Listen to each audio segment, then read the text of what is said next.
ഞാനതൊന്ന് എണ്ണിപ്പറയട്ടെ. അതേ സ്വാലിഹീങ്ങൾക്ക് മുത്തഖീങ്ങൾക്ക് ഈ ദുനിയാവിൽ തന്നെ വിജയത്തിന്റെ അടയാളങ്ങളായി കാണാൻ പറ്റുന്നത് 11 എണ്ണമുണ്ട്.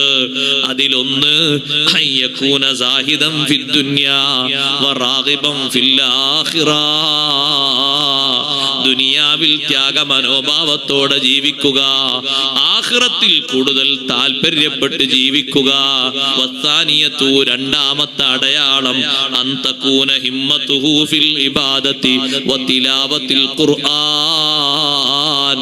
എപ്പോഴും മനസ്സിന്റെ ലക്ഷ്യം ആരാധനയും ഖുർആനോത്തും തന്നെ. മൂന്നാമത്തെ കാര്യം പഠിപ്പിച്ചു അയ്യകൂന ഖലീലൽ ഖൗലി ഫീമാ ലാ യഹ്താജു ഇലൈഹി. ആവശ്യമില്ലാത്തതിൽ വർത്തമാനം കുറക്കുന്ന ആളാണ്. ആവശ്യമില്ലാത്തതിൽ മിണ്ടി പറയൂല, ആവശ്യത്തിന് സംസാരിക്കും. അഞ്ചാമത്തെ അടയാളം മിണ്ടി പറഞ്ഞു അയ്യകൂന വരിഅൻ ഫീമാ ഖല്ല ഔ കസുറ മിനൽ ഹറാമി വശുബ്ഹാത്തി.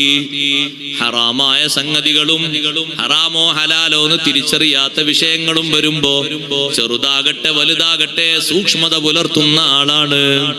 ആറാമത്തെ അടയാളം മൻ തകൂന സുഹബത്തുഹു മഅസ്സാലിഹീൻ. സഹവാസം സജ്ജനങ്ങളോട് കൂടെയാണ്.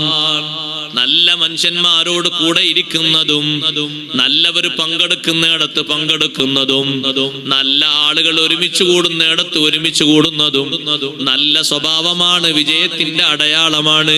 ഏഴാമത്തെ അടയാളം മയ്യകൂന മുതവാളിയൻ ഗൈറ മുതകബ്ബിരിൻ. വിനയത്തോടെ ജീവിക്കുന്നവനാകണം, അഹങ്കാരമില്ലാതെ വിനയത്തോടെ ജീവിക്കുന്നവനാകണം.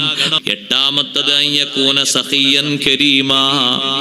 ഉദാര മനസ്കനാകണം, മാന്യതയോടെ മറ്റുള്ളവർക്ക് ഔദാര്യം ചെയ്യുന്ന ആളാകണം. സ്വന്തക്കാർക്കും കുടുംബക്കാർക്കും അയൽക്കാർക്കും ശിഷ്യന്മാർക്കും കൂട്ടുകാർക്കും ഔദാര്യ മനസ്സോടുകൂടെ ജീവിക്കുന്ന ആളാകണം. ഒമ്പതാമത്തെ അടയാളം അയ്യകൂന റഹീമൻ ബിമാ ഖലഖല്ലാഹു തആല. അല്ലാഹുവിന്റെ പടപ്പുകളോട് മുഴുവനും വാത്സല്യമുള്ളവനാകണം, നല്ല കരുണയുള്ളവനാകണം. അല്ലാഹുവിന്റെ സൃഷ്ടിജാലങ്ങളോട് വലിയ സ്നേഹം കാണിക്കണം. പത്താമത്തെ അടയാളം സൃഷ്ടികൾക്ക് പരോപകാരം ചെയ്യുന്നവനാകണം, അള്ളാഹുവിന്റെ സൃഷ്ടിജാലങ്ങൾക്ക് ഉപകാരം ചെയ്യുക. 11ാമത്തെ അടയാളം